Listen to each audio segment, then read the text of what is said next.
Well, the Constitution is clear, and that, of course, is the supreme law of the land, that the privilege of the writ of habeas corpus can be suspended in a time of invasion.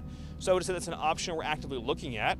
I don't even know how to process this anymore. The Orange Cheeto administration is now openly talking about suspending habeas corpus, which is the constitutional right that lets people challenge their detention.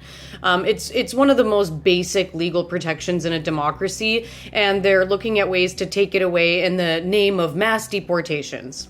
The guy who you just saw talking, that was Stephen Miller, the same guy who's been behind a lot of the Orange Cheeto's cruel immigration policies, and he says that they might try to use a clause in the Constitution that allows suspending habeas corpus during a rebellion or invasion. But let's be honest, there is no invasion here. It's just a rhetoric that they're using to justify stripping away people's rights. This isn't a small legal debate. Habeas corpus is core to justice, and it's not even just for U.S. citizens. Courts have said over and over and over that it applies to immigrants as well. But this administration is trying to bypass all of that to get rid of due process, to fast-track deportations, and to sidestep judges who stood up to them. So now they're floating around this terrifying idea that they could suspend one of the most fundamental protections in a free society. Even from Canada, it's hard not to feel absolutely shaken to my core watching this. What the Orange Cheeto is doing, or even trying to do, echoes some of the darkest moments of human history.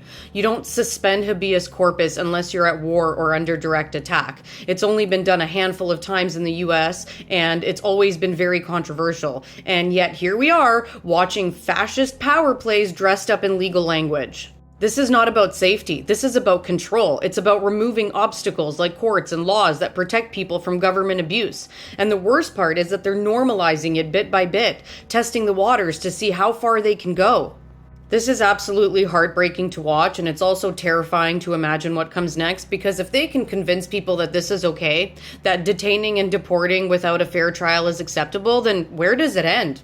And how long before that kind of authoritarian thinking spreads beyond the US?